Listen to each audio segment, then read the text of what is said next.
In the heart of the state-of-the-art, at the dawn of the next stage in entertainment, you found No Proscenium.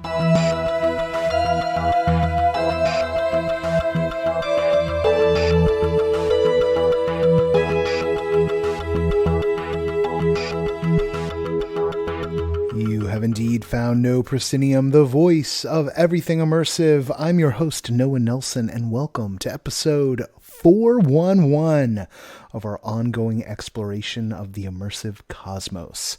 This week, it's a very special episode of NoPro, Last Call at the Sublight Lounge. I've gathered a special panel filled with members of our team and community from across the United States, all to say farewell to Star Wars Galactic Starcruiser, the ahead-of-its-time immersive experience created by Walt Disney Imagineering that the Disney company closed at the end of last month in Orlando after a year and a half of voyages. Coming to share their experiences and what they think the legacy of the Halcyon will be are theme park and Infinite Rabbit Holes designer Dave Cobb, Emmy Award-winning interactive storyteller Jay Bushman, magician and immersive experience producer James Lopez, NoPro's own Leah Davis Anthony Robinson, and returning guests from our NoPro Goes to the Galactic Starcruiser episode, immersive creator Jessica Creane, director of gaming pathways at City College of New York Nicholas Fortugno, and former NoPro executive editor Kathryn Yu. So you know, just a few friends. You're going to find all kinds of goodies in the show notes from this episode, right alongside links to October's call sheet, a quick review rundown, and links to our 2 upcoming meetups. If you didn't know about those, first, there are just 3 tickets left as I record this for the New York City Immersive Meetup, which is coming up on October 9th at Culture Lab LIC with featured guests from Linked Dance Theater, whose The Incomplete Collection just launched, and Transforma Theater. And RSVPs are now open for our meetup at the Roguelike Tavern in Burbank on October 16th, where we will be doing a live podcast with Scarlett Kim talking about an exciting event coming to Arizona State University's Mix Center, the Speakeasy Society returning to the show after a long hiatus to tell us about their upcoming work this winter in Orange County, and Roguelike Tavern owner John McCormick to share what's on the horizon for immersive programming at the community hangout there in Burbank. Plus, folks can stick around and meet other members of the LA Immersive community. Now, we have just 75 RSVPs in total for this, and a third of them are already gone. So hop on it, check the show notes, and RSVP for our LA meetup. It's going to be quite the collection of folks. Now, absolutely none of what we do, none of the choices we make, none of the agency I have in this world would be possible without our incredible Patreon backers. Since last we spoke, we've gotten 3 new backers, Shiloh Gooden, Frank Lawler, and Reed. And right now, we are just 13 backers away from our spooky season goal of hitting the 450 backer milestone. We can do this, but only with the help of those who haven't jumped in yet. Now, if you are someone who's already gone to patreon.com/noproscenium and shown your support, the best way to keep helping us is to share the podcast or one of the articles you found useful, like the call sheet, which lists professional opportunities in immersive, on your social media platform of choice. And you do have so many to choose from these days. We are always No Proscenium, except on Instagram and on Threads, where we are no_proscenium. As always, big thanks to our sustaining backers, Samuel Mustry, Chris Woolman, Samantha Davison, Eric Shamlin, Elaine, Daryl, John Boulette, Cameo Wood, Jay Bushman, Jerome Joseph Gentis, Kurt Collins, Wynn Thorne, Ryan, David Bassick, Richard Ayers, Lonnie Hands-On, Lecker LeCool, The Ministry of Peculiarities, and Jan Budman. And hey, If you've got an event you're doing, an immersive event you're doing, and you want to hook up our community with deals, hit me up at noah@noproscenium.com for details. We would love to connect the community with some special discounts and the whatnot. All right. Enough of me until you get... Actually, it's pretty balanced this episode. Let's get into our last call at the Sublight Lounge.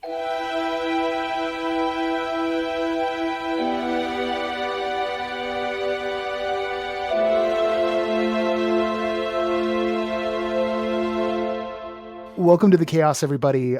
This is last call in the Sublight Lounge, a NoPro After Dark special. We have a whole lot of voices with us here tonight. I'm going to call them out and get them to tell us their name on the Halcyon, if indeed they took another name, and the date of their cruise. As I probably mentioned in the cold open, I sure hope I mentioned the cold open. This discussion is taking place after the final voyage of the Star Wars Galactic Starcruiser set sail and has now been put into port until such time as we can Cory Doctorow this MFR and steal it from the company. That's not a real thing we're going to do. Wink, wink.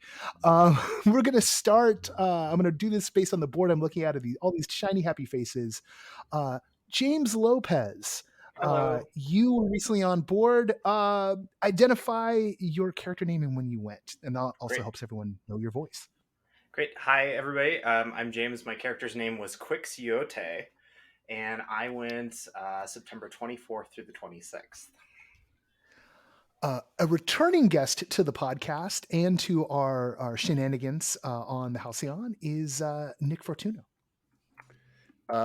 Yes, Nick Fortugno. I was playing Syndeck Pack, who you may have heard about in a previous podcast. Was a fixer and eventually resistance agent.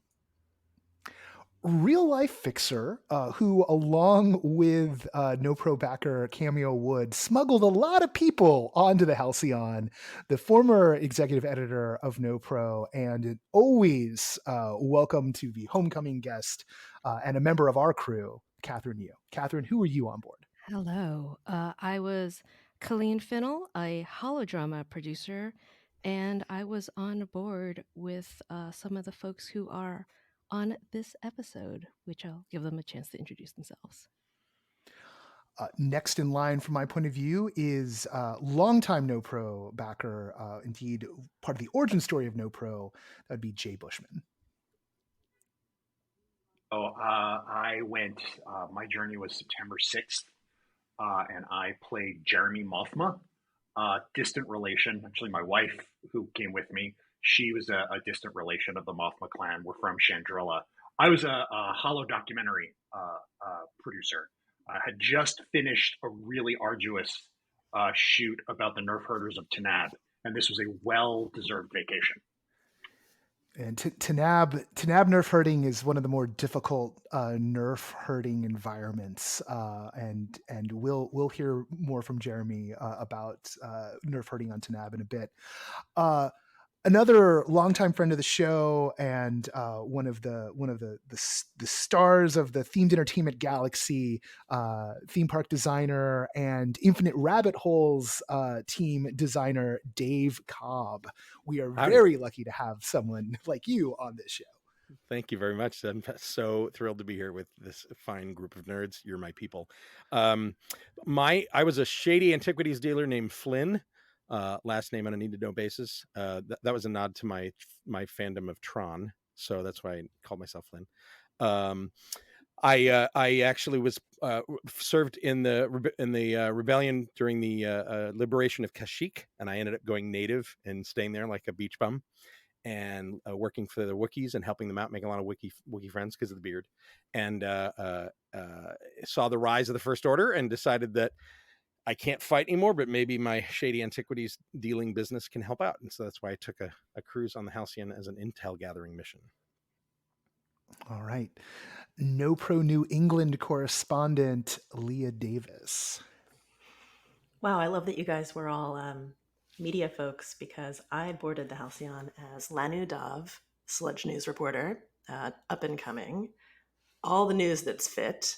And I came equipped with my all access pass badges. I came equipped, ready to interview absolutely everyone, get all the dirt. None of it important or interesting, all of it fantastic. See, this is because Chandrila Starlines invited a lot of influencers on this cruise since it was an anniversary cruise, right? So like this is it was packed with media. This And is a somehow superpower. Lanu managed to get on too, so you know. Yeah. Well, no, I mean, look, Chandrila Starlines maybe a little laxer than Disney Press when it comes to who they invite on. I'll put that out there.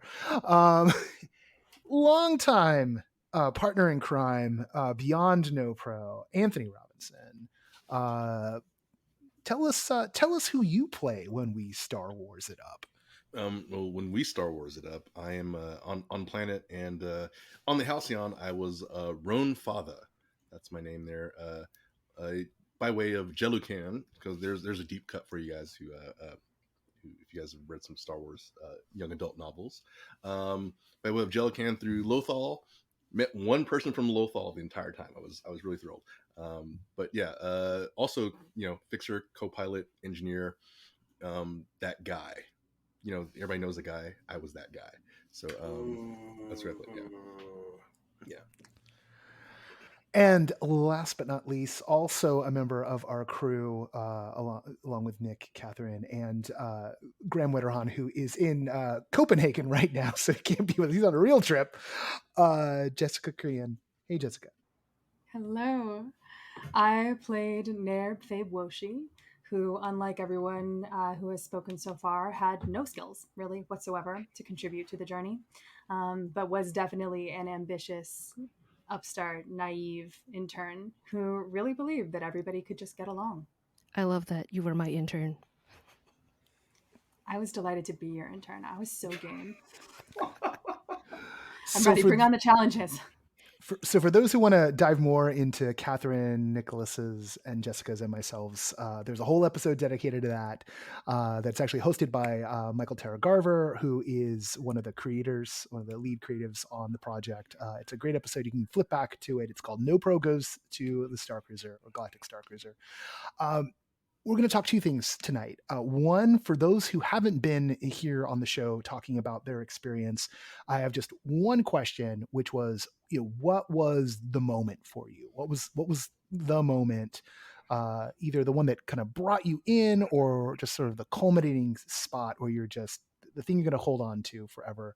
And then after everyone goes, who hasn't had a chance to go like us, we're going to talk about the legacy. What is going to be the legacy of the Halcyon in the immersive world, and kind of get down to brass tacks. But first we celebrate this glorious thing that was made. James, I've been dying to hear about your adventure for a hot minute because of some of the things you were telling me you were planning. What was your moment? There were a lot, and Kathryn and I have been talking about it, and she just keeps texting me. I've heard tales of what happened in my experience. But it was like there was a handful of experiences that kind of like blew me away in the whole entire thing. So to give a backstory to my character, so my character's name was Quixiote. I'm from Jeddah, and my grandfather's grandfather says that we were actually originally from Tython. So we are super deep into the Jedi Order, and after the Empire came and destroyed the capital city of Jeddah, we went from being a wealthy family into street urchins.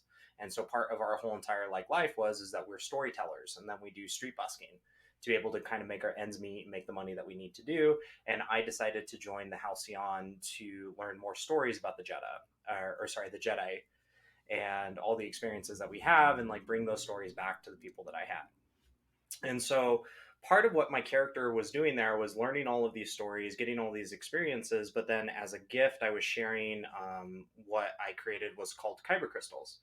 And so we were taking dead, broken kyber crystals from Jeddah.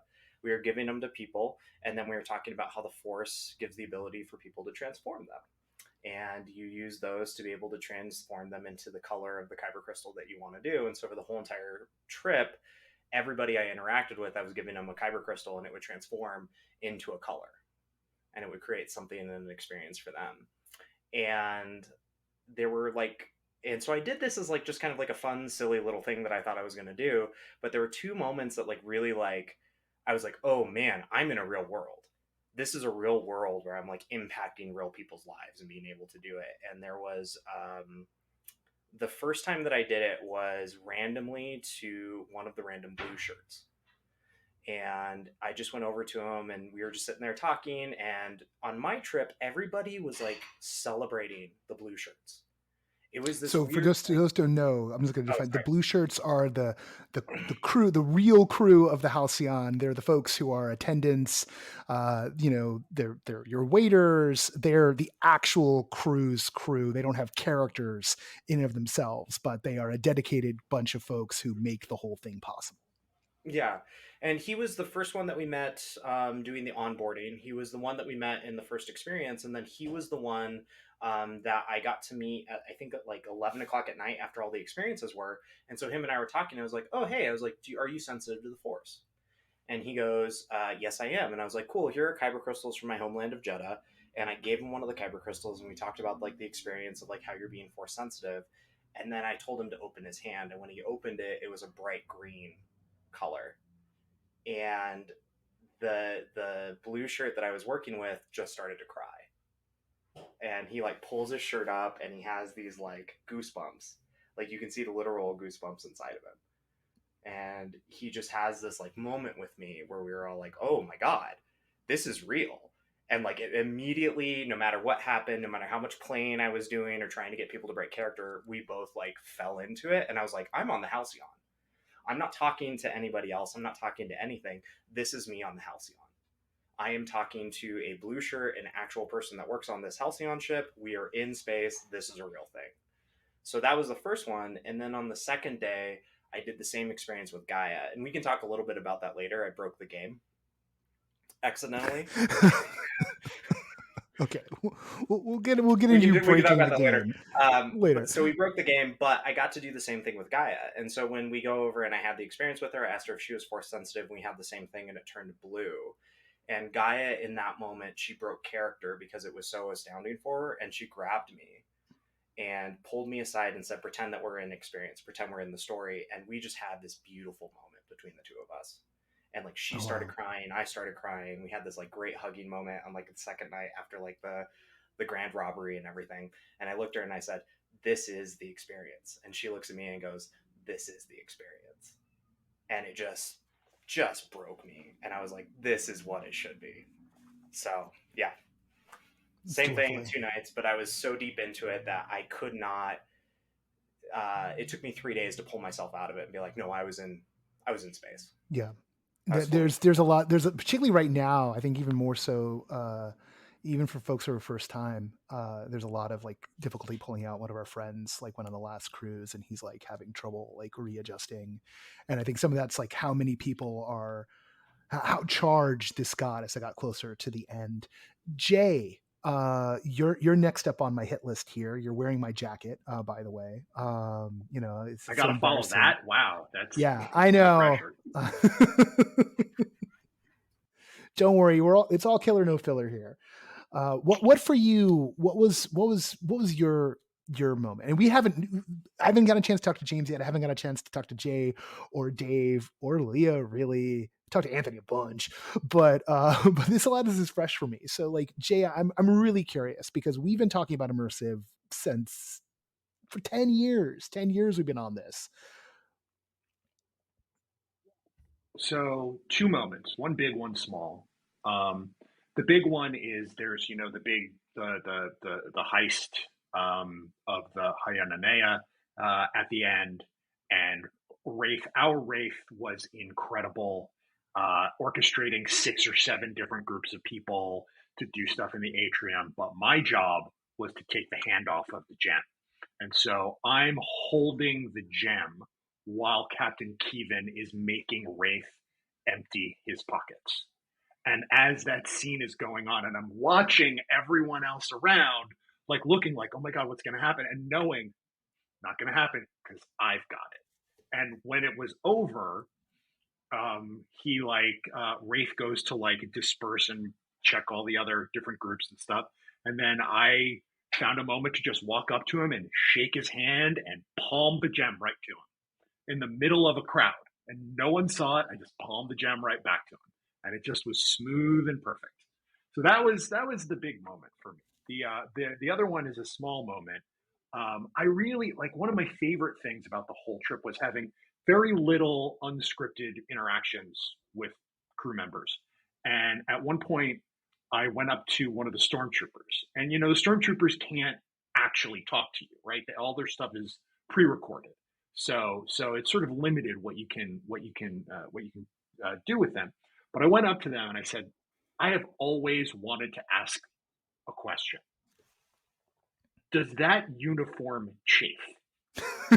And the stormtrooper paused and then very quickly nodded his head, like very, very quickly. And so then I followed up, wow, that's terrible. And they don't give you any kind of regimental ointment to help with that? And he paused and went, no, and shook his head like very vigorously. And just watching his helmet just sort of like shimmy while he was shaking, it was just a little beautiful, perfect moment. Lovely. Like, this is the thing, like, everyone on board is committed, well, almost everybody on board is committed to keeping it real and like creating this sense of like you're in a real place. And even the folks who can't talk or who maybe only can say one word, maybe we'll get to that in a bit. Dave, you're next on my hit list here. I'm very, very curious. You've written a big piece about your experience. We'll link that in the show notes for people who want to read up on your full take. But was there a particular moment that brought you in, or is there just an absolute highlight for you that you want to share? So it's sort of bookends. It's two small moments, and like all of you, I go through these things with sort of a balance of like analytical brain and wanting to give myself over to it, right? And I always know when I'm enjoying something or something's really well thought out, when my analytical brain goes, see you later, and just goes away for a while, and I'm just in it. And that doesn't happen a lot, and it sometimes happens without me noticing it's happening, and that's when it really is firing on all cylinders, right? And mine were two involving my Saja. And so I had already been very on board. I was playing along. I was giving enthusiastic consent. I was saying yes to everything. Like I was, my improv brain was like, I'm going to squeeze every dollar out of this, right? I was already on board.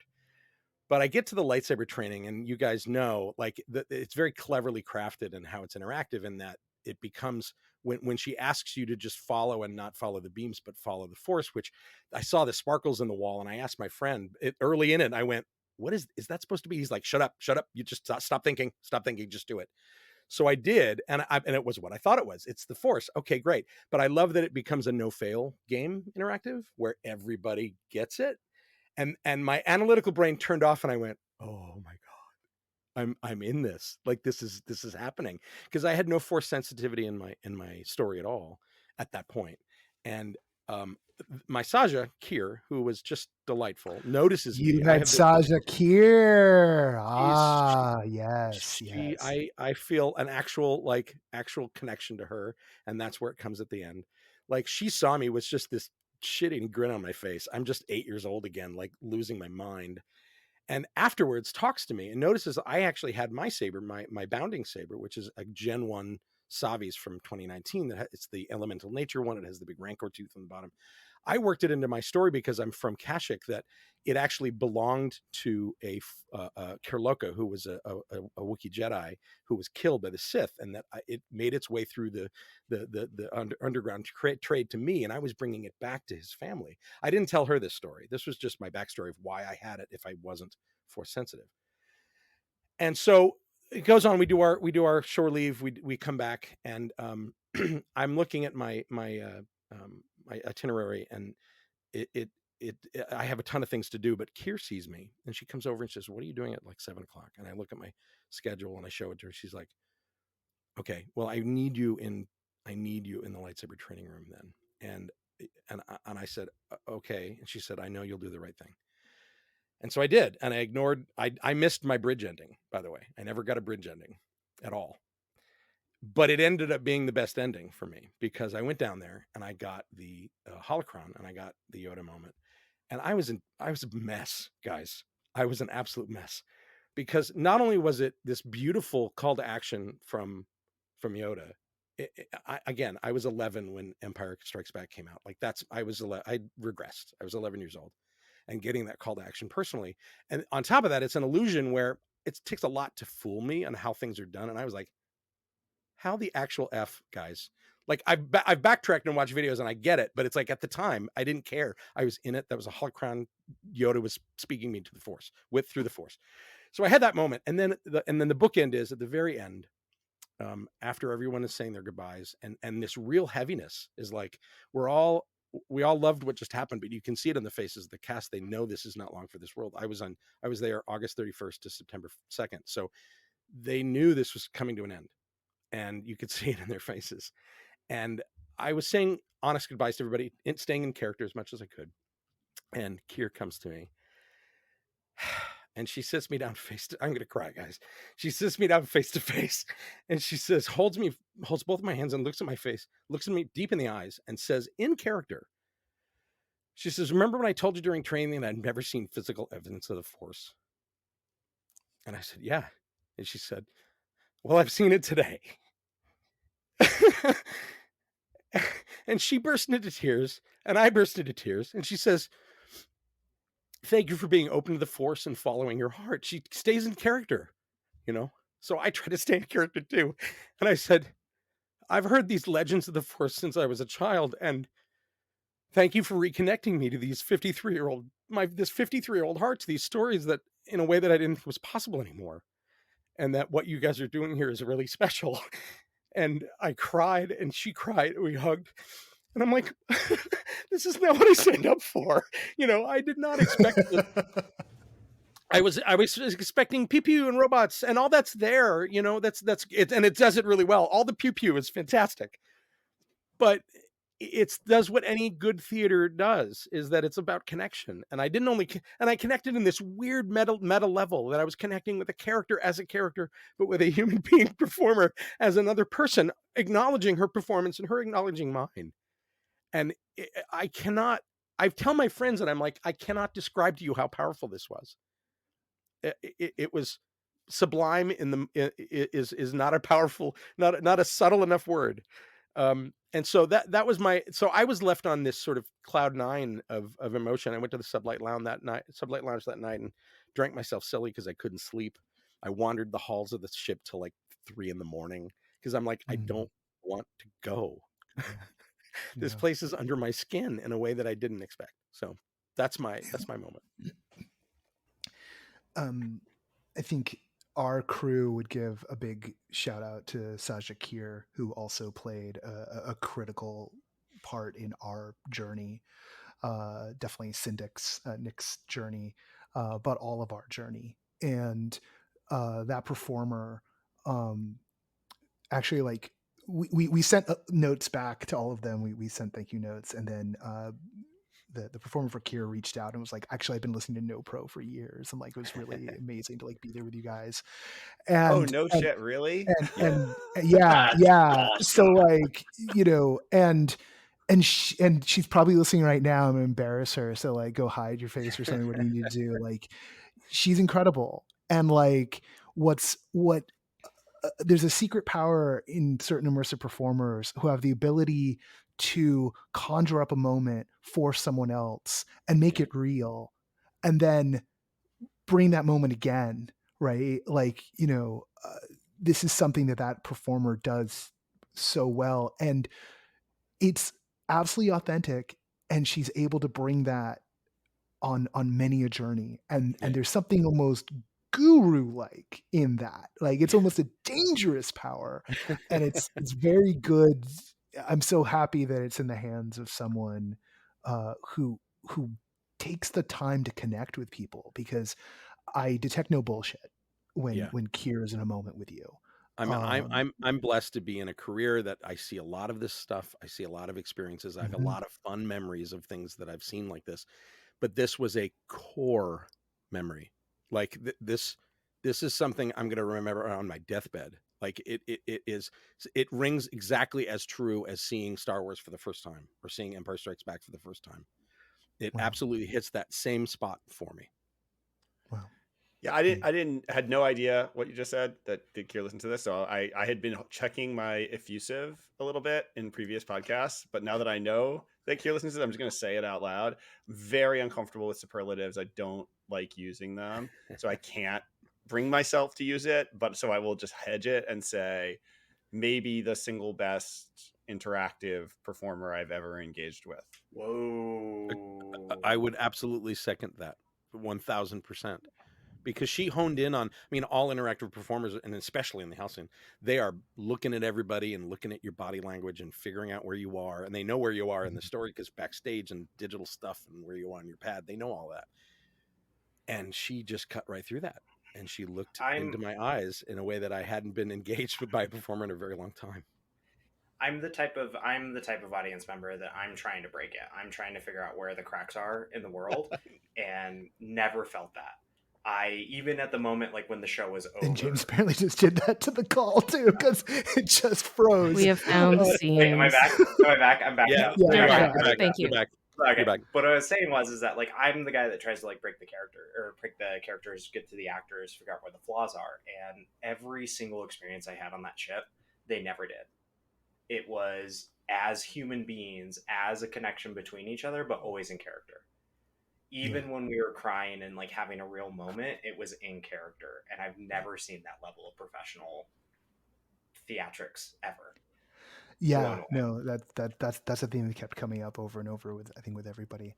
Leah, what was the moment for you? Well, I think like everyone else, I had so many moments. And Dave, I was cheering along with your story because that sublime interaction that you had with a performer, I felt like I had those, like I was microdosing that the entire trip. It was just everywhere. And Noah, yes, sometimes a phenomenal performer, I think, can really make a world come alive, but a phenomenal space can also make things come alive and can facilitate these kind of interactions even between non-performers. So I have a few mini moments I'd like to share. And I should preface this by saying I'm aware of Star Wars. Don't kick me off, please. I'm aware of it. I've seen most of the movies. I never really cared about the story, especially. But the world always seemed kind of cool. I just didn't know where I fit into it. And having gone on this cruise, having gone to Batu, now I see where I fit in these mundane stories of living out in space. I mean, that's really for me. And now I'm getting goosebumps now because I want to be back there in that space, telling my own and my friends' stories. So since this is a podcast, this makes so much sense. You guys can see this here, but this is the press notebook that I brought. It's orange. It says, what is the language? It's Arabish? Arabish is the alphabet, yes. Basic Great. Is the language. Okay. Thank you. I'm going to need a lot of hand-holding here. Don't worry. But I'm I do like Wikipedia, so you're going to be okay. So, although Anthony can actually read that, so right. So for if you can't see it, it's a little orange notebook. It's got a Black Spire Outpost logo on it and some Arabish on the front. And I casually had put this down my first day on the table during dinner, and our server, the person who was in charge of shepherding our table throughout the entire experience, casually walked by and said, "Oh, you're press." And I didn't even think about it. I just thought, oh yeah, of course. And we chatted about it for a bit. And maybe 5 minutes after she walked away, I thought, holy crap. She just, no problem, like natively read Arabish, understood that it said press and engaged me with that. And it was glorious. It was a completely perfect interaction that made me feel like, oh wait, no, I'm not here to play a part. I'm in this world. And this is how it goes. We all want to be here. My other interactions that were super notable were mostly with other passengers, primarily children. And guys, I don't know if this was your experience, but the kids on my trip were little fascists. Yes, there is a principle that Nick, I believe, coined it. maybe not Nick doesn't claim, but yeah, somehow was it Jessica? So one of us figured it out. I think it was you, ACAF. ACAF. All children, All children are Wait, fascists. I was we got a chance to talk to one of the directors on site while we were there, and she confirmed that yes, the First Order was specifically designed for children. Yeah. It's specifically designed for children, and like I watched, there were these two boys during our bridge training who were so excited to rat out their sister. Like, Yes. It's about tattling, Nards, right? all of them. It's Also about the- tattling. It's about tattling and getting in trouble and being the special boy. Yeah. If you're an adult who enjoyed the First Order storyline, don't feel bad. It's okay. It's okay. Yeah. This actually was a bit of a problem for us because a couple of people in our party were playing First Order, and they had a significantly less fun time than the rest of us. That there was significantly less for them to do, and the stuff that was there was geared towards children, and it really started to feel like an oversight after a while. Huh. Well, I want to hear more about that but I wanted to talk a little bit about this one Imperial officer who had to have been about 11 or 12 years old, who was in impeccable uniform the entire time. When we went on our shore leave, he was in impeccable uniform, but with a little Panama hat. Oh my which God. was the funniest thing I've ever seen in my entire life.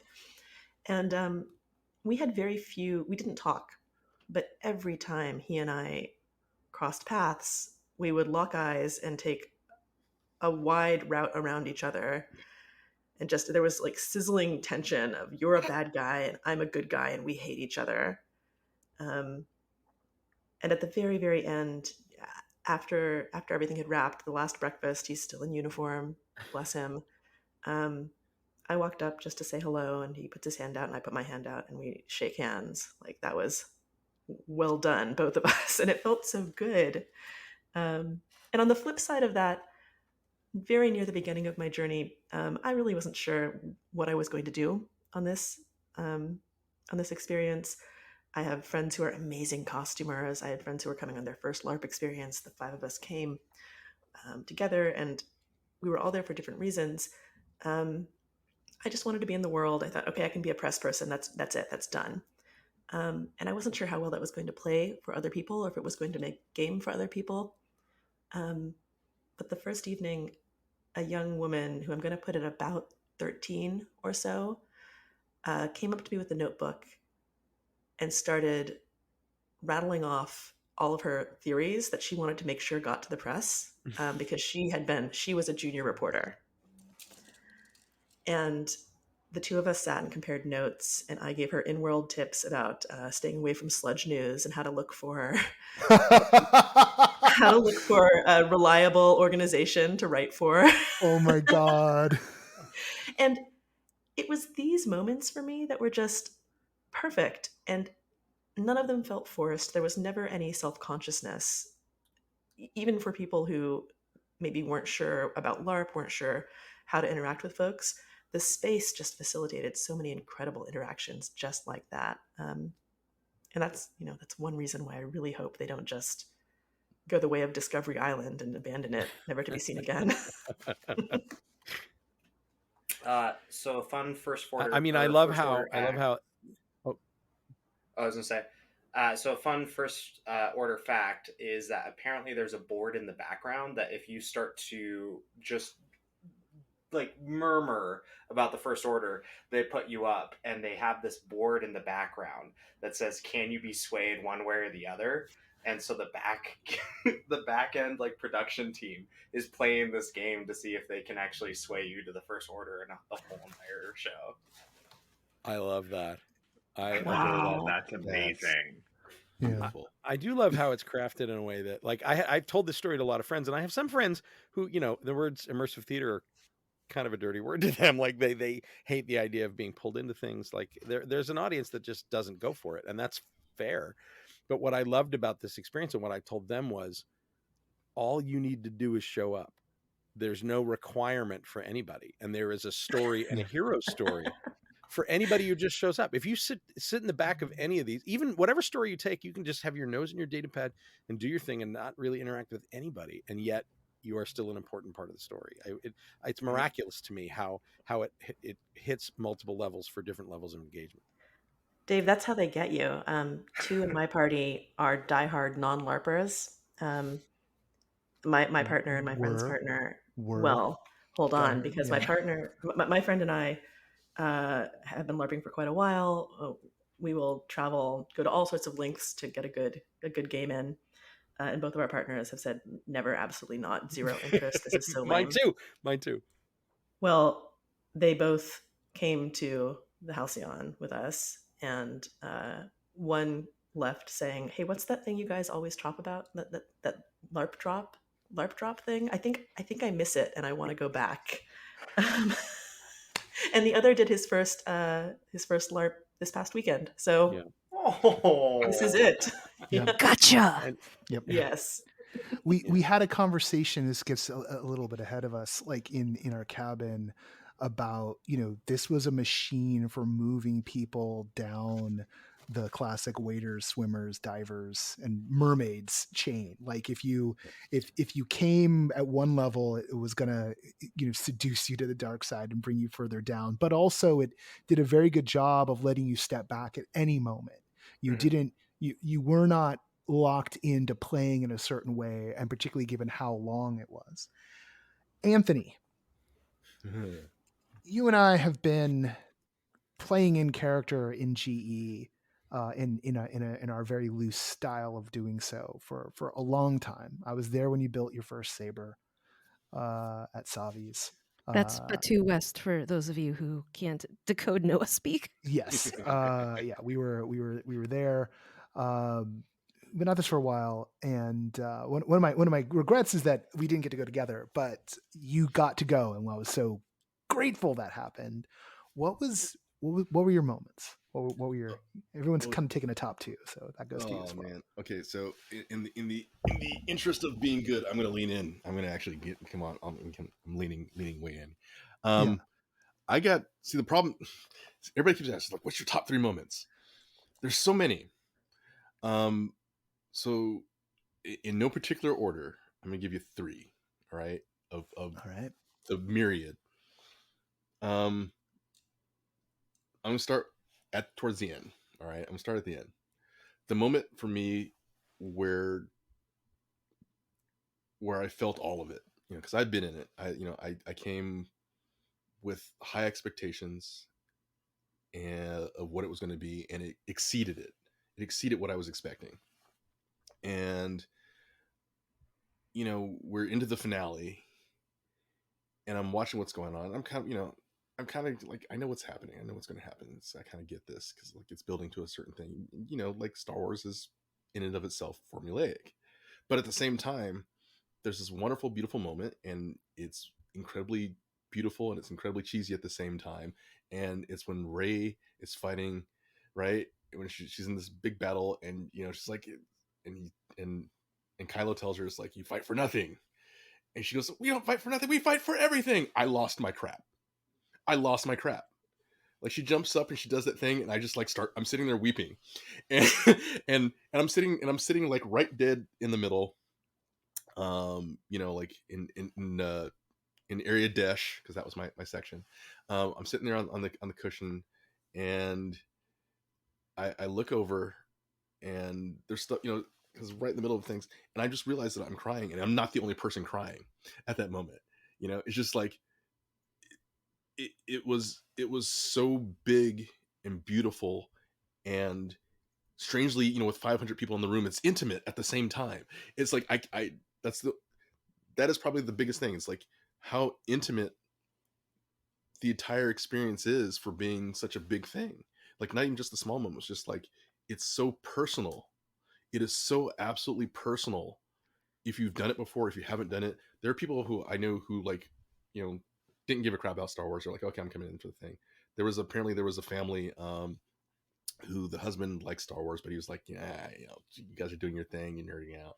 And his family was having a good time, and he ended up going to Sublight, and he had Chris. If you've been in Sublight, Chris. Chris from Narshada. Chris, being the wonderful bitter person he is, took him down a couple of notches. Because the guy was like, whatever. And he brought him into the world. He brought him in the world by being like, this former slave who's like, yeah, whatever. It's people like you who did it. Like, and he took him down, and like something, the guy was there. I looked over him at one point because somebody pointed out to him, and like he was like getting misty. That's a big deal, dude. And that particular moment was so big and so beautiful. Was that, that was the culmination of the weekend for me. And I got to start there because it was such a build to that point. It was, nothing was wasted. Let's put it that way. Nothing is wasted from meal service to just random interactions with people, to looks, to nods, just how just how you do with these folks. It was absolutely, there's no emotion wasted. There's no interaction that's wasted, and everything comes back and ripples. I mean, like the fact that you have this wonderful, amazing cast who were remembered things, remember who you were, remember names, remember faces, remember stuff that you give them. And, from the blue shirts, everybody remembered, and because they remember things, they would use that later on. They used to pull it back in, like your conversation did. They would use like a look or a glance or something. Like I was kind of, for a lot of it, I was kind of playing on the outskirts. I wanted to watch other people play because I have fun doing that. I have, I'm that kind of LARPer. Like I will enjoy watching other people, and every once in a while I'll throw my 2 cents in.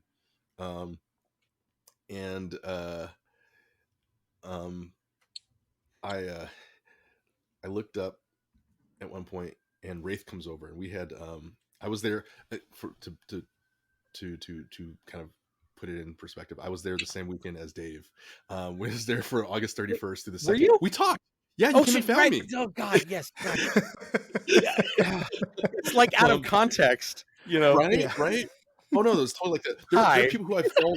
Hi, hello again. There's people who I literally followed on Instagram for like the last 5 years, like who were on our trip, and I didn't realize they were on our trip. It was like, because out of context, I was like, wait, were you there that weekend? And they're like, yeah. It's like, oh my God.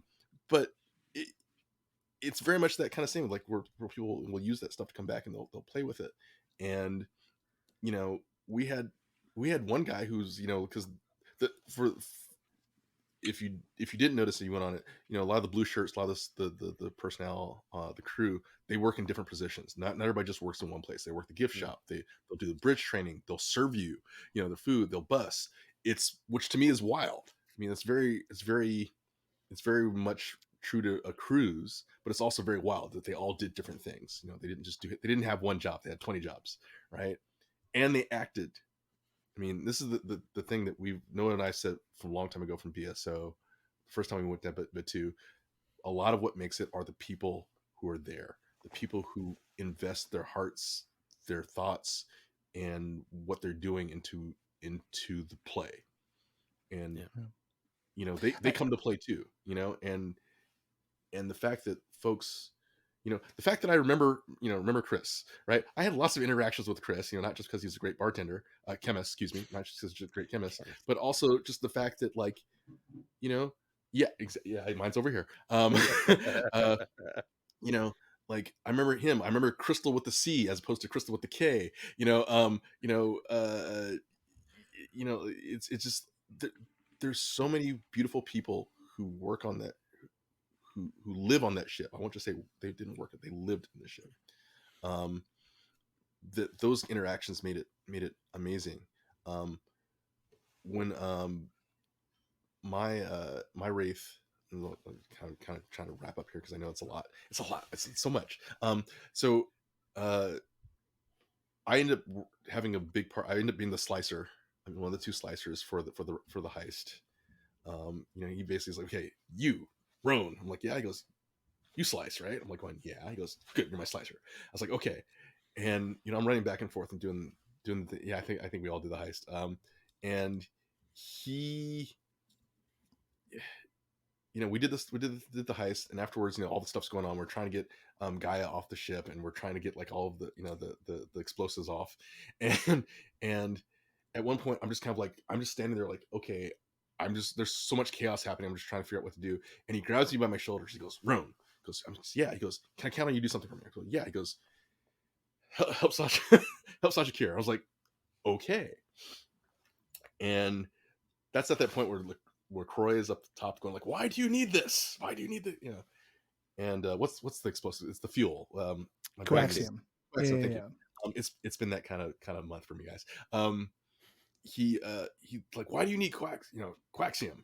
It's like, why she's like it's mine, and we're all like, yeah, okay, we're backing her up. Yeah, it's hers. He goes, why would a Saja, who reportedly needs peace and love, and why would you need coaxium for?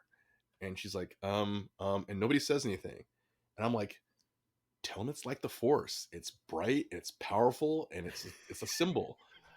And she goes, that's great, because it's like the Force. And she's just like, from my mouth, out of her mouth, and she goes, because it's like the Force. And he goes, what? It's like the Force, and Roan's gonna tell you about it. And she's like, I don't know if you were there for that, Dave. She's like, Roan's gonna tell you about it. And No, he's I like, remember that now. oh. And he comes down. He's like, oh, one moment, I'll be right there. I'm just standing there like, oh shit. Like literally, I think I said poodoo. Like I think I actually said poodoo out loud. Like, oh, poodoo. She goes, no, you'll be great. You'll be fine. Long story short, he's like, explain to me. I'm like going, well, and I go, and I don't even remember fully what it said. Somebody videotaped it. Somebody took pictures and videotaped it. Apparently I stood there for 5 minutes doing circular logic. Coaxium's like the Force.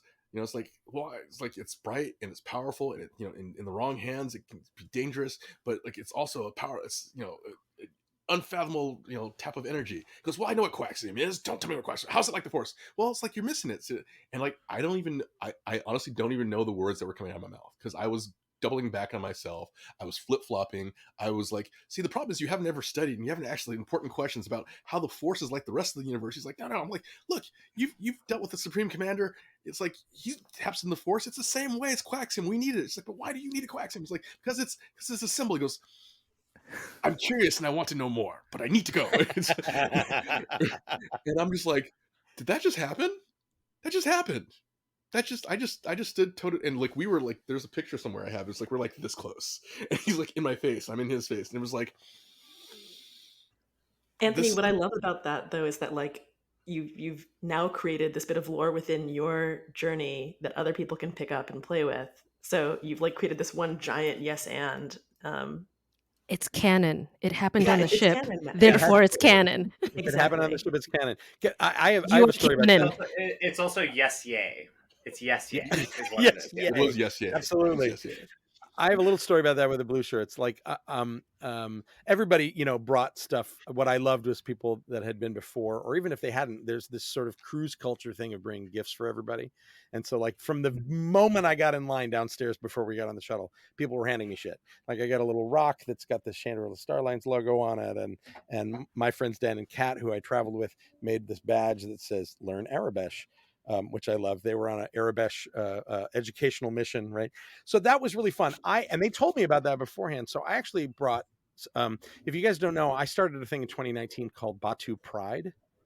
And it's basically, I realized in 2019, when Galaxy's Edge opened, it was like, oh, wait, on gay days, there's going to be a Galaxy's Edge, which means there should be gay days in fucking space. So I created pins, and I created like coasters, and it was nothing at the beginning. I just like got 60 of my friends to make Oga's reservations all within an hour of each other, and we took it over with the red shirts and turned it into a gay bar. Like, we had 2 marriage proposals. It was a lot of fun, right? But it was like throwaway. Like, I didn't think anything of it other than, this is this stupid little thing I'm going to do. And then Scott Trowbridge mentioned it on stage at Star Wars Celebration. In the fan segment, he talked about the Saber meetups and the droid clubs and the marriage proposals and all the stuff that happens. And then he went, and Batu Pride, and he shows this slide with like my photos on it, because I know him through the industry, and so he probably saw me post about it on Facebook. And so I was like, okay, I guess this is a thing now that I have to do. So I've kept it going, not just as like I do it on mini gay days in California and actual gay days in Florida, but the bigger thing is I have a threadless site where I ask queer Star Wars fans to create artwork and we sell T-shirts and it benefits a charity. Blah blah blah blah blah. But I brought the pins with me, and I brought about 20 of them, and so I knew I had enough for the cast, and the main cast all got one.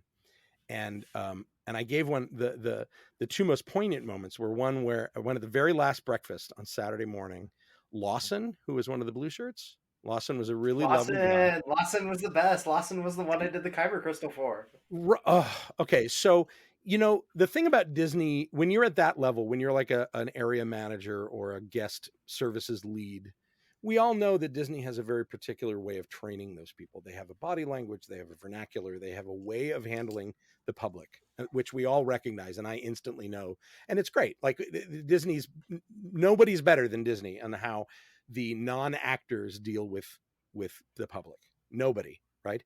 So he was great, and he was gracious and lovely, and he came over to check in on us, and we were all on a high and not wanting to leave. And so in world, he was he was doing the Disney guest services thing in world, which was so charming. And he saw my pin.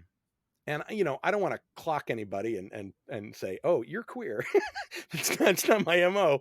But I was wearing one, and he goes, oh, that's lovely. What's that? And I reached in my pocket, and I gave him one. And I said, I tried to stay in world. And I said, this is a twice yearly celebration on Batuu of diversity within the galaxy. And he stopped, and he looked at it. And he looked at me just with the biggest grin on his face. And he said, thank you for this. And thank you for making sure the galaxy is a safe space for everybody to be themselves. I mean, cue the tears again. Like I'm, and I had a second moment. Let me just tack this on. A second moment with that pin, and it was the night before. It was after everything was done. I was sitting in the lobby having my drink, and there's a family that's been very into it. Like mom and dad are cosplaying, and they're awesome. They're super fun and awesome. And we had been talking, and their kid was there, and the kid notices my pin, and the kid's maybe 13, 14, and just lights up like a pinball machine. Oh my God, a pride pin. And I give it to him, and I tell him what it is, and I tell him in world, and then I'm like, out of world, look here on Instagram, you can find it at Batuu Pride. And they whip out their Instagram, and they're an artist, and they want to show me all of their fan art. And we talk for like half an hour, and then the kid goes off to do something, and mom leads into me and goes, thank you for that. Our kid is trans and only out for about the last year, and the mom and dad were super supportive and cool. And and they're like, they don't really know a lot of gay. We live in rural Georgia. We don't have a lot of gay friends. They don't have a lot of gay role models. And I'm like, holy crap. Again, I'm crying. Like, that's not something that you expect at these things. But the fact that it happened in world, and it happened with a thing that I created in world, was awesome. And so now that kid and I chat, and they send me their new fan art, and they follow Batuu Pride, and mom checks in on me and goes, how you doing? Like the weirdest thing about this whole thing to me was, and I know this happens on cruises, like it becomes this thing where you make a bunch of new friends and your actual friends in the real world. There's like 10 people on that cruise. There's 10 people on that. I keep calling it. We're all sold. We all believe it's a cruise.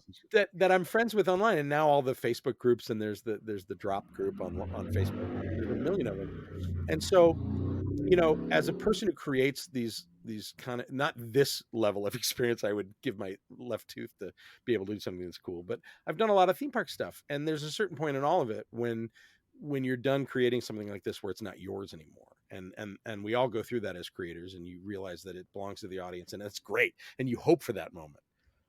I can't imagine being one of the creators of the show and watching what it has fostered in its audience. You never design this stuff thinking this is going to happen. You can't predict for it to happen.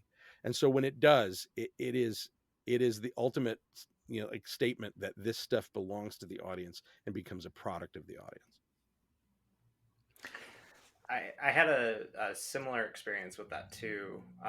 On the trip, there was a young gentleman that was there with his family, and so him and his family were there, and he was in a wheelchair, and they turned his wheelchair into a snowspeeder. I was like, oh, I got to follow this kid around. I got to see what's going on with this kid. And so every day they would change it into different like ships. And so I think it was a TIE fighter and a snowspeeder and something else to be able to do this. And it was this family that was going around with him. And I got this chance to go and sit down with the family. And they were like walking by on level 5. And I saw him on level 5. And I got to go sit down with the kid. And when I was talking to the family, this young man, he can only talk through a tablet. So he has all of his codes on the tablet, so he can't say anything other than with the tablet and stuff. And so I got to be able to sit down, and we just started like in character having this like conversation. And I was like, oh, I'm a storyteller from Jeddah. And we had this like conversation and everything. And he reaches out to his mom and like grabs the tablet as aggressively as he possibly can. And he goes, need more, and just starts like pressing this to like tell these stories. And the parents like, and so like it was like all these like little interactions like that, and he was just like need more of like feeling empowered. And the parents came and found me like the breakfast the next day, and they were like, he was really shy, and now he wants to come. He was like wanting to play the whole entire rest of the trip. Yeah. There's a And lot of it's like tales of those moments. all kinds of kids finding their voice, you know, finding their way into play, being reserved and stepping forward, having that alias, that alibi, which is what this work kind of provides. And I think the trend I'm seeing, even when I've heard some people who did not have good experiences, right? Like I want to honor their journeys too, and some people fell off tracks and didn't manage to, but even with those folks, I hear them talking about the connections they were making with others, and you know, somehow Disney managed to make the greatest fan experience that ever existed, even if it wasn't necessarily what they set out to make in the first place. On that note, we've got a certain amount of time left. I think we'll probably, if everyone can, I think we'll try and go for a half hour here, even though we're up on about 20 minutes, because we have a second part, which is to talk about the legacy, which I think I've sort of cracked into. What is the legacy of Starcruiser, which you could probably do for like another 2 hours, but all the times. Jessica, I'm going to toss to you because you were part of the OG crew, Kathryn and Nicholas and myself. What do you think the legacy is here? What do you think the ripple effect is going to be of this thing, if indeed there is going to be one? Yeah, I mean, I think it's everything that we've just been talking about and more. Like everything, all of this, all of the ways in which we get to blossom in this piece. That feels massive legacy. That feels butterfly effect legacy. That feels like so many small ripples going out into the real world from this space journey in ways that are so beautiful. So those feel like there feels like there's a lot of invisible legacy and impact that's going to happen from this experience. And I think one of the things for me is like on a personal level, something I'm taking away is that I tend to come to immersive from the power of small interactions, and seeing it on the scale at which we got to experience this kind of interaction feels massive to me, to say like this is what it looks like big, and big can still feel intimate, and that's something that I've never really experienced outside of this. And so I think for those who've been through on within forever Halcyon, there's just something about that, the way in which this piece plays around with the scale of an experience, from emotional intimacy to massive sets and massive undertakings and epic narratives, where every single person that I have talked to has felt the impact of it as an individual, while still noting the fact that it is epic in scale. That to me is so novel, and so almost impossible outside of the kind of resources that went into this piece. And so that as a bar feels really interesting to like see what comes next in the world that might come into that kind of like zone of bigness, bigness and intimacy. And so that feels like a big one. And then I went to a talk from Carol Murphy, who is one of the directors in the piece today, about ritual. That was so lovely. And one of the things they talked about in depth was what it's like to enter into and leave character. and some of the things that they had used as rituals backstage on the Starcruiser. And that was amazing new information to me today. And so I think thinking about the norms of how we take care of performers and really acknowledge the fact that this is deep and Yeah. challenging work, and that the performers are so, as we've been saying a million times over, so present, and what it's like to care for a team that is creatively bringing their all to a project at all times.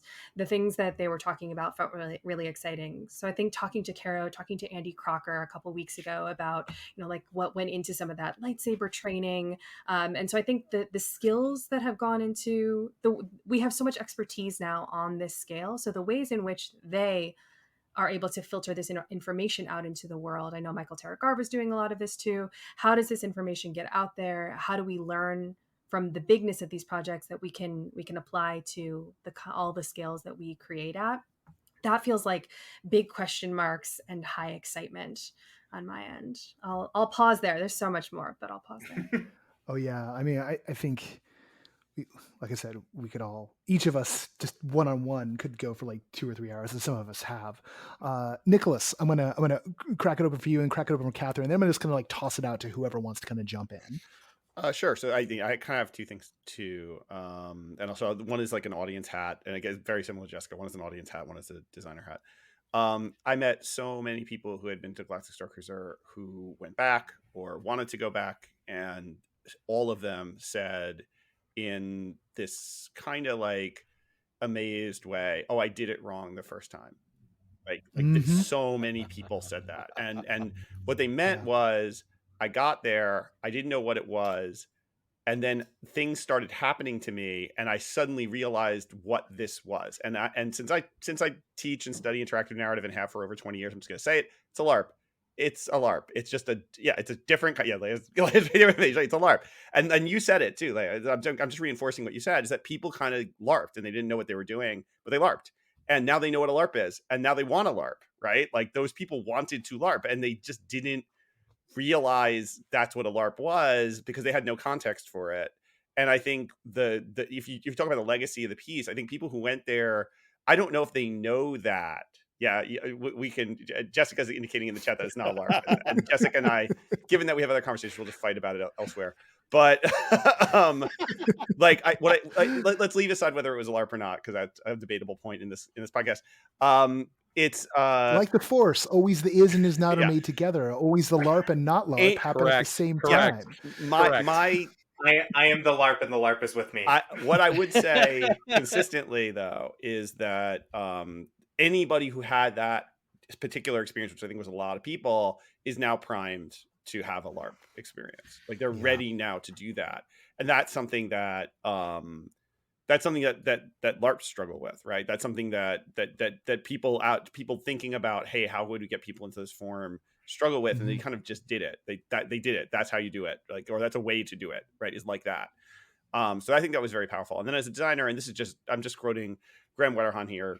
I'm just kind of representing his argument here because I agree with it entirely, but it's his. I don't want to take credit for it.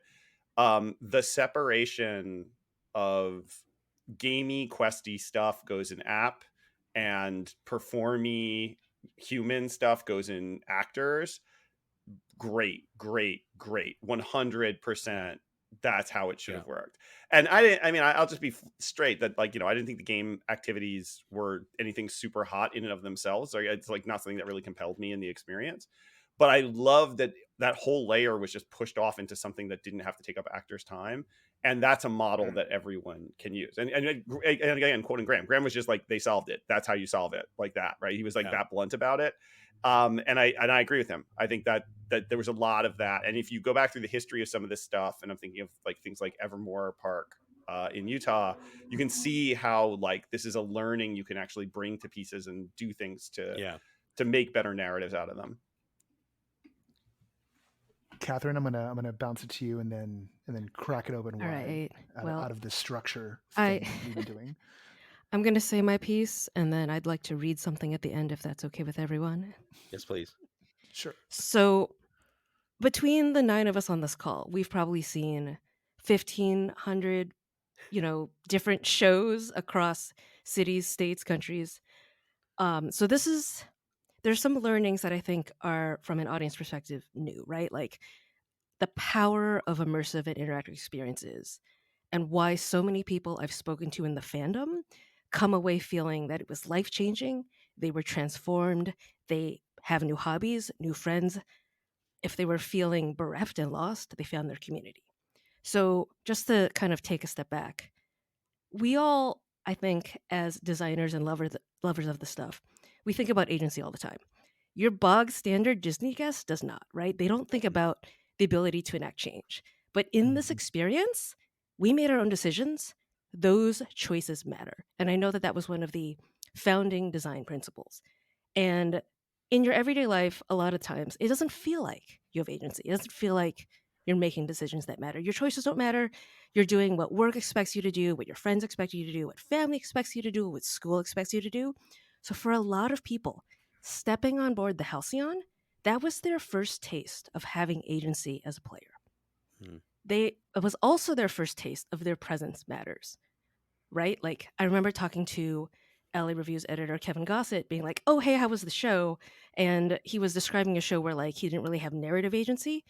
But I was like, "Well, did it feel like you being there made a difference?" And he's like, "Yes, yes, it does." So when you're on the Halcyon, when you're on Galactic Starcruiser, it feels like you being there matters, right? Mm. That story does not move forward without you. Even if the plot does not change from voyage to voyage, we are present, we are there, our presence matters, and we are all experiencing something together as a community.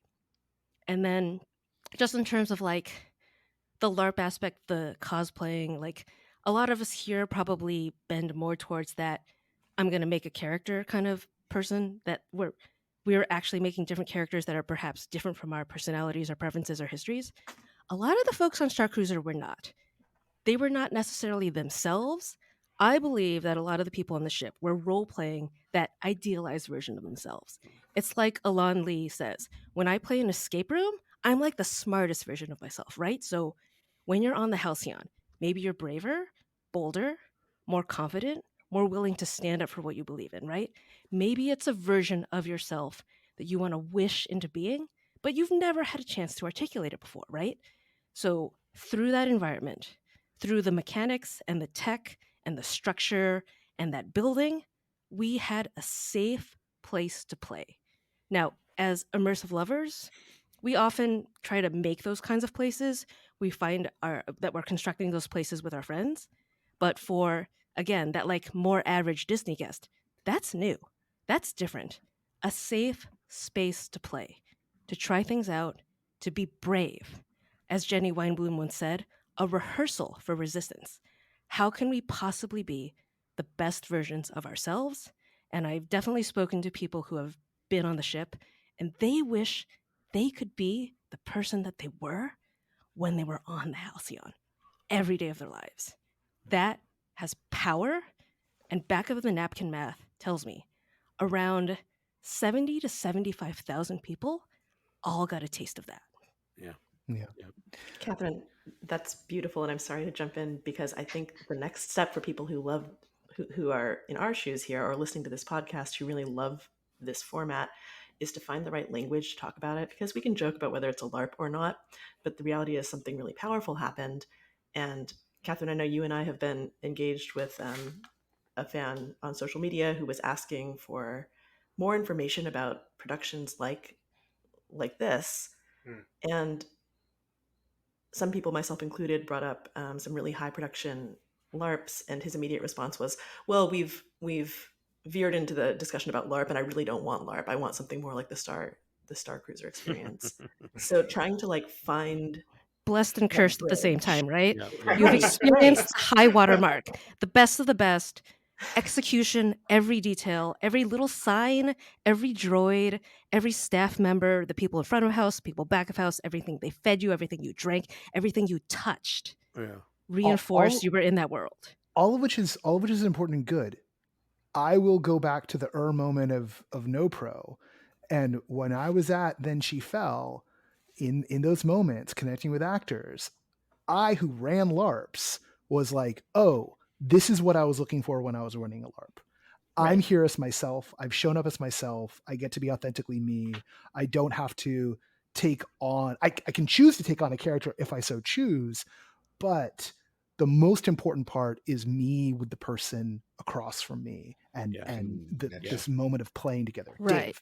Yeah, I'm going to go back to something that James said, and my takeaway from it all is actually not necessarily the positive part of it, but and we all deal with this in immersive theater and LARPing of people that want to game it or want to fuck it up, and I did not. I actually experienced some of that. I experienced some people who were not cognizant of the social contract of immersive and not cognizant of the guardrails put into this pseudo LARPing experience, and constantly trying to put their narrative into the narrative. And you may remember him, Anthony, from our thing. He was the guy that had the Lost Lothcat flyers, which was really funny the first you were on time. the Lothcat? That is legend. That is legend. I don't want to call the guy out as a bad guy. All right. No, just if he's listening, here's my take on it. It was very funny the first night. It was really hysterical the first night. But the moment I'm there with Ray and she's facing off with Croy, as soon as she starts to leave, he like stops her and hands her a flyer. I was like, we've all had to deal. We all know that those performers are going to be out there.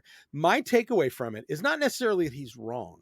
It's that the training of the performers has to be at a level that accepts that and that accepts the bad stuff too. And to another point we made about how the human performer care and emotional care for that person, that is unprecedented for in terms of scale.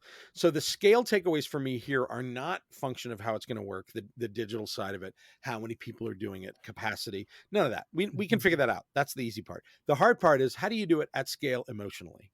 And how do you train everybody? How do you train everybody? How do we make more Kiers? How do we make more Saja Kiers? Who's got the formula for that? And it may not be entirely formulaic, but in the same way that we can train great stage actors or we can train great film actors, there has to be a spark, but there's also method. Yeah. And that's the thing that is the most interesting thing to me, because the thing that I came out of that thing thinking, first off, was we may not be able to pour the concrete. We may not be able to get the plexiglass, but we damn well, as sure as hell, can get the human interaction that anyone who's determined to do that, even if all they have is cardboard sets, they can create those moments if they want to aim for it. And kind of like the way when you go to a team lab for the first time, sorry to diverge. So jealous. And you've been to stuff where someone looked at Instagram, saw a team lab, and then tried to recreate it based off the Instagram. You get a lot of that in immersive as well. Someone hears about it and then doesn't understand what it was they were actually trying to do. And this level of obsession with creating those moments, which is also when people didn't necessarily get into that. And I know there are people out there who didn't get to have those kinds of moments and they feel outside of that. That's kind of the problem, the question. But for a lot of those people, it's because, like so many people say they want to go back and do it right, they didn't know that was on offer, right? They didn't know it was something that was possible, and so they didn't go looking for it. Jay? I've not been able to stop thinking about ever since, because yes, I was on a cruise with a lot of people who had now that it's over, I want to do it again. I don't think I did it right. And I keep thinking about, I forget which year it was at the Immersive Design Summit, and I'm going to butcher her name, but it was, I think it was Johanna Koljonen, who's a Nordic LARP designer, came over and did a presentation about Nordic LARP. And she said this thing that I've never been able to forget, which is she said that when she runs her multi-day LARPs, day one is training. They don't start the story on day one. They spend an entire day on training the players on how to behave, and if they want something to happen, and if they want to drop out of fiction, and if they're having a problem, what do you do? And it's not just telling them what to do, they practice it until they feel comfortable. Now, the money means there's no way Starcruiser could have done that. But I really wish there had been a little bit more of that, of just a little bit more opportunity to practice, to feel comfortable in the space. Because what I saw a lot of is I saw a lot of people self-censoring. I saw a lot of people having questions but not wanting to ask them because they felt like they were going to be punished for doing something wrong. And if there was a way to hold people's hands at the beginning a little more and give them tools so they could ask questions when they felt lost, I think it would have solved so many of those experiences of people feeling like they had done it wrong. Leah, you put some stuff in during the chat. I did. Sometimes I forget that the onboarding for a game is not universal, and then I'll go to an immersive experience where it doesn't exist, and it's just how you're supposed to exist in that space is so opaque. So when an immersive experience really gets it right, it stands out. I felt like Disney did a good job with this, considering there were moments of practice, especially as we find our stations, as we go through the training videos when we first come in. There's some of it, but you're right. I really do wish that there had been more magic circling a little bit. Sure. I really wonder if there was ever a moment where they considered having one room completely out of fiction. Oh, I that wonder. If you just felt like you were overwhelmed or you had a question or I'm not getting anything, is my app broken, you could just go through a door and you could just drop the pretense. I think there's a missed opportunity there in the pre-voyage. Like, we all know the marketing stunk, right? Let's just say that. Right. Like, the marketing was terrible. God, did it stink. Wait, like, there was marketing? Yeah. In Weird. telling my story to friends, I had a lot of friends who have plenty of money who either, I would say a good 75% of them were like, I had heard of it, but I didn't know what it was. But now that I hear your story, I would go.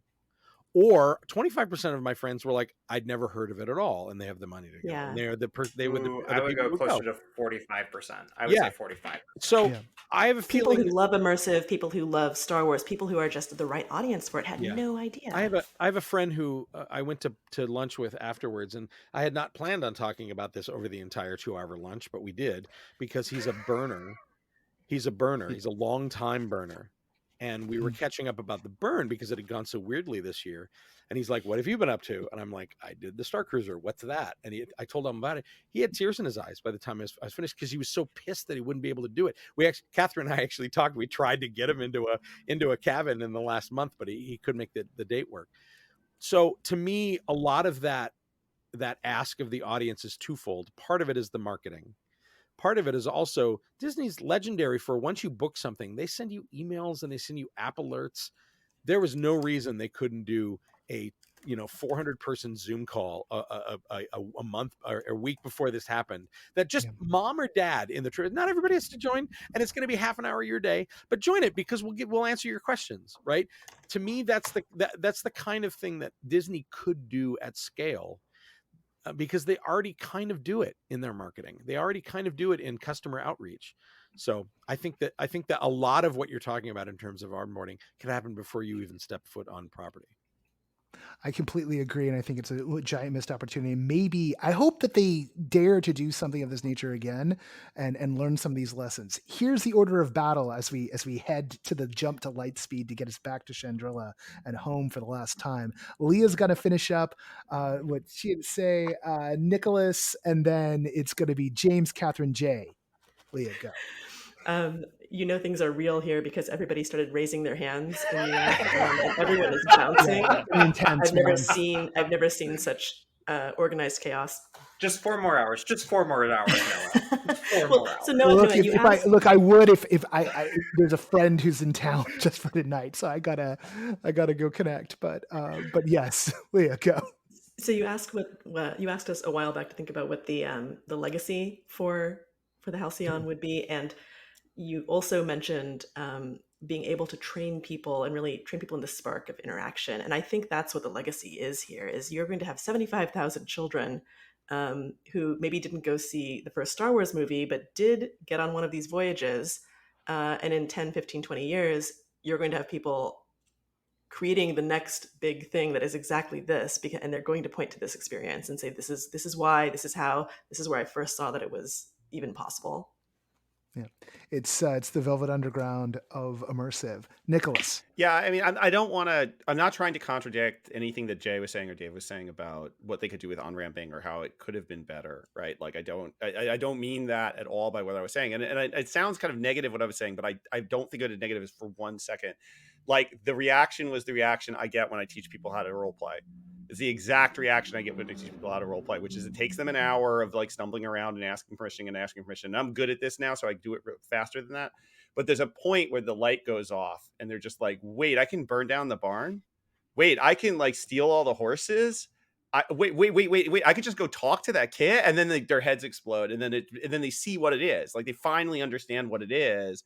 And there's a magic. And that's what I saw. I mean, I'm talking about a bunch of people, some of whom actually did spend an extra, 1 point something K or more to go back to an experience because they were so compelled by it that they didn't want to have done it wrong, right? And I think that, like, what that is for, I think, people of that, people in that space, right? Again, to Kathryn's point of like, we're crazy jaded veterans, right? But like, to people who don't have that experience, who would say like, oh wait, a LARP, no, right? Like, it gave them a piece of that was approachable in a context they knew, in a frame that was comfortable for them, where they could shine. And that, I think, there's and again, and children in particular, I wasn't thinking that way, but that was like definitely true. That there's something really incredible about that, and it speaks to a potential for the form that is amazing if we start to think that like, oh, more people could feel permission to engage that way if they want to.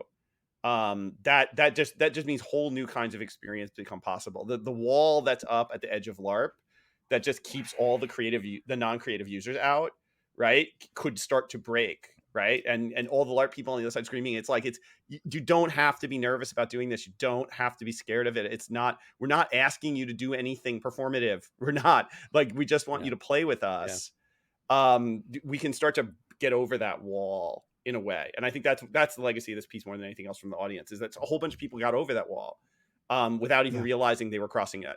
And now if they just get shown like, oh, there's a whole bunch of stuff like that, and we start making stuff that's a little bit more approachable to them, we have a whole new, you have no window of immersive that could exist. James. So real quick, just to kind of summarize everything, and I didn't get a chance to say this, but I want to say a huge thank you to Cameo Woods, because she was the one that was shepherding for me when I went into the experience, and I told her, Sherpa, Halcyon Sherpa.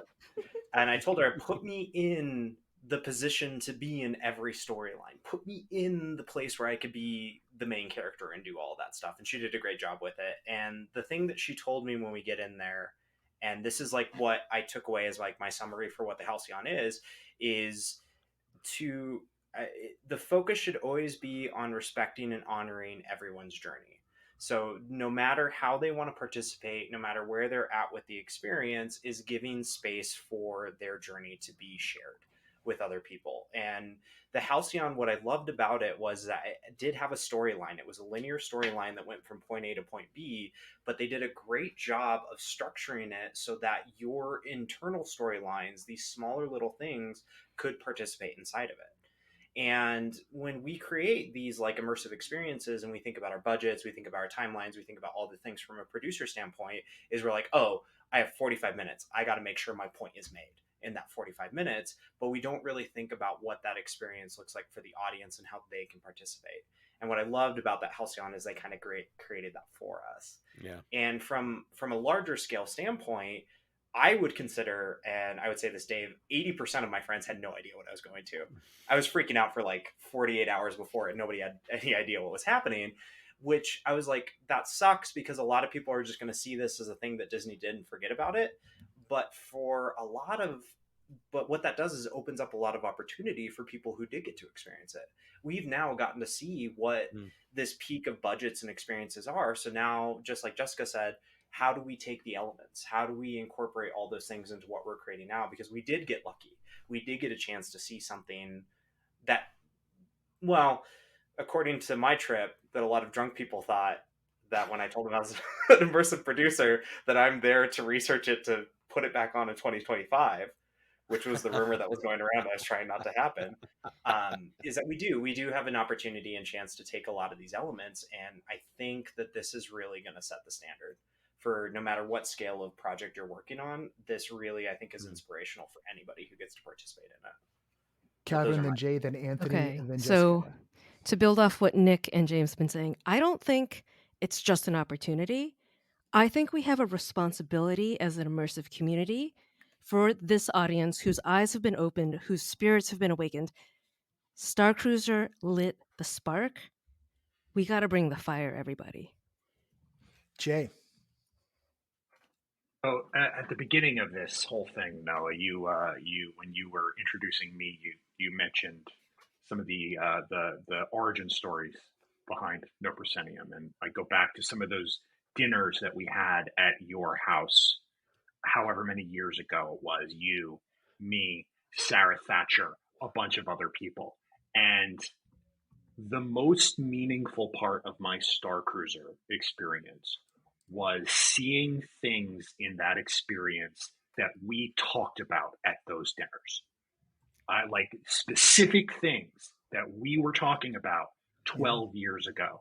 And it makes me so proud and thrilled and happy for Sarah that she was able to take all of this stuff that we have been talking about for so long Forever. and make it real.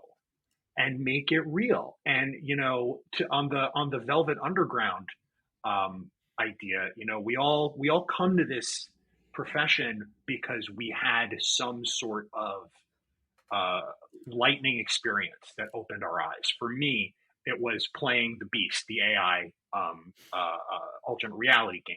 And you know, when I was working on Lizzie Bennet Diaries, like one of the best things about doing that project was seeing that happen for other people. Yeah. And running around Starcruiser and listening to everyone talking about Starcruiser, there are so many people that are going to make this their career now, that are going to change the path of their life and figure out what to do with this because they can't not. And it's just going to be incredible to see what comes of it. This is Woodstock for nerds. Let's just put it out there right now. This is That's Woodstock for literally nerds. what Adam Stackhouse and I decided it is. It's immersive Woodstock. It's we were immersive there, Woodstock. you guys. We're gonna be talking about this 10 years from now, going, "You had to be there." It's true. There's going to be people who pretended to be there, and we're not going to be able to know whether or not they went. It's going to be Halcyon 1999. We're going to have Halcyon 1999. Hold on. There really is. Have you guys heard about the passenger manifest? Yes, it's still going. Wait, yes. what? Yeah, it's still going. It's a So Google Doc. the passenger manifest is a Google Doc where everyone who has gone is welcome to submit pictures and their information about their character. And the manifest is going to get printed up and turned into a little book or whatever. James is submitting the form right now, I can tell. Please, Yeah. please Make sure we get those links. Share links internally. Sorry, everyone's listening. Only if we can verify. I want to see your pin before I hand you those links. But yeah, because all of our characters have to go in because they're canon. Anthony. Two things. The first, I think the biggest legacy of this is that it's proof that it works. And when I say it's proof that if you take the time to build something, take the time to get the right set of cast and crew, and to write something that makes people want to be present.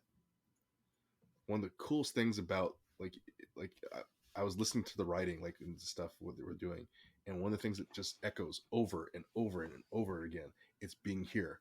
You know, when Wraith is like, okay, this is the moment, this is the time, this is be present. I want you guys all gathered over here. Okay, we're here, and this is the time right now. It was over and over, and everybody's dialogue was be present, be here. And because of that, it made you want to be there. You know, it was this wonderful subliminal thing that was like, be where you're at. You know, don't like, I don't know about the rest of you guys, but I forgot about work. I forgot about Instagram. I forgot about troubles. I forgot about my bills. No email, no current events, no news. Right. Yeah, same thing. James put in here is like you forgot to record. I had this horrible balance. I didn't take as many pictures as I thought I was going to take, because it was about being present and documenting it, and I wanted to be present. So like I have some random videos where it's like I just kind of record it and I wasn't looking, and so like I got like somebody's back over dialogue, because I wanted to be there. And the thing that Disney does very well, and it's always done well, is make you want to be present in the moment, via whether it's smells or FOMO or um, just like giving those little small moments. Um, and they did all of that. The fact that we can have a major character, it's good or bad. Major character basically like stop to take the moment to look at a poster, like a Lothcat poster, to stop. I've read some stories about some of the Make-A-Wish kids, who, not knowing that they were necessarily Make-A-Wish, but they went out of their way, to have a moment with a kid that people had to stall for the scene, like they're stalling in another scene because they couldn't leave yet because they're getting in their earpiece. It's like, nope, Chewbacca's got to make this, Chewbacca's walking this one kid. It's going to take him extra time. The kid with, there's a kid, I guess, there was a cancer patient yeah, with Chewbacca, and they ran into the staircase, and the kid was like, "Go without me," and Chewbacca was like, "No, we're doing this." So a crew member, the child, and Chewbacca slowly walked down the stairs, one step at a time, and Lieutenant Croy is in the engineering room, starts repeating lines, and everyone's like, "Why is this taking so long? Why is Croy repeating himself?" Because Dad was in the basement and didn't know this was happening, and found out later that Chewie and a cast member had gone out of their way to delay every other actor for 10 minutes so that this boy, whose leg had been amputated due to cancer, could walk down the stairs with a Wookiee. Yeah. That's how much they care. That's how much they care. And it's not, and the thing is, like, as beautiful that is, it's like, it's not just those, it's like for the adults too. I mean, it's the fact that, Dave, Saja took the time to sit with you and talk about your story. The fact that, I saw Ray coming in, sneaking in, and was like, okay, let Ray go do her thing. And she stopped me. She goes, "What's your name?" And I was like, "Roan." Because I bumped into her. I was walking out of something else. She goes, "Roan." She goes, "Roan." It's like, "Are you with the Resistance?" And I was like, "Yeah." And I got this moment.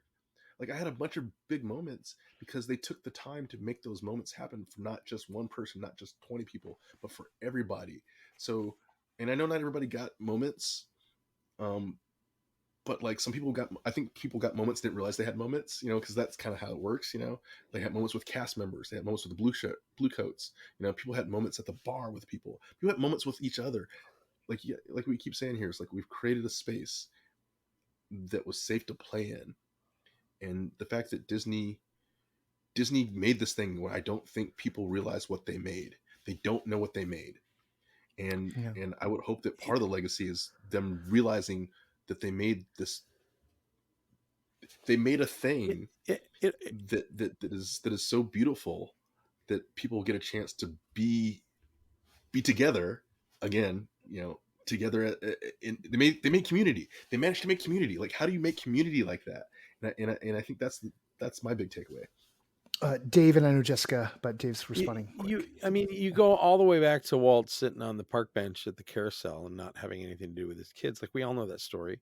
That's the what caused Disneyland, and what's gotten in our way in the 50, 60 years of Disneyland and Disney World is capacity and operations and those things that make that kind of connection hard. But it started with a connection. It started with a connection with their own kids.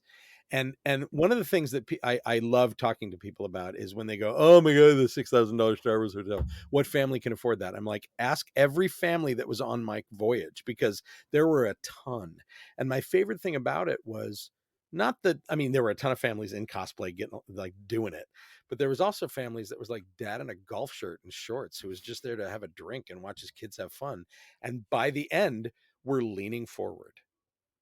And that's what Disney wanted. Like, this is the most distilled reduction sauce of what Disney does in the most pure, raw, heavy duty format you can make. Like I, with no hyperbole, I say this is the best thing Disney's ever done, because it capitalizes, for better or worse, on that idea of an older generation and a younger generation bonding over a common experience. That's what this is. End of statement. Yeah. Jessica, I know you had your hand up in in the bouncing bounce party we were having there in Zencaster. All right, y'all, let's do this. You ready? Yeah. Together. As one. As one. As one. That's a little. Jessica, you want to try that again with everyone? Yeah, I would love to try that again. We're not ready. My heart hurts. I won't cut this My part, heart. Jessica. I can't. All right. Together. As one. Nice and digitized. All right. I'm gonna take us home here in a second. Kathryn, you had something you wanted to read. Should I do it after you, or? I don't know what you're gonna read. If you'd pre-cleared with me, I would have said, "Oh, sure," but you didn't. So go read now, and then I'll take us out. Well, Anthony knows what it is. Okay, go for it. Okay. Good night, Halcyon. With apologies to Margaret Wise Brown. Good night, Galaxy Mural and Red Benches. Good night, Mechanic and his wrenches. Good night, cast members on the phones. Good night, ship announcement tones. Good night, pod where we lit our sabers. Good night, milk of green and blue flavors. Good night, Rhodian and Twi'lek. Good night, cheater Sabak deck. Good night, Lieutenant and Bucketheads. Good night, space windows and fold-out beds. Good night, Captain and Cruise Director. Good night, matching planets of each sector. Good night, top and bottom bunks. Good night, mysterious cargo hold trunks. Good night, Rey and Kylo Ren. Good night, secret resistance pins. Good night, Saja and Astromech. Good night, dangling chandelier rack. Good night, our courageous Wookiee. Good night, orange pill-shaped cookie. Good night, Mustafarian breads and dip. Good night, our beloved ship. Good night, Mirielin and his Pacto set. Good night, friends, I'll never forget. How dare you? How absolutely dare you? I'm a mess over here. It's not goodbye. It's tabuite. Tabuite. Tabuite. Tabuite.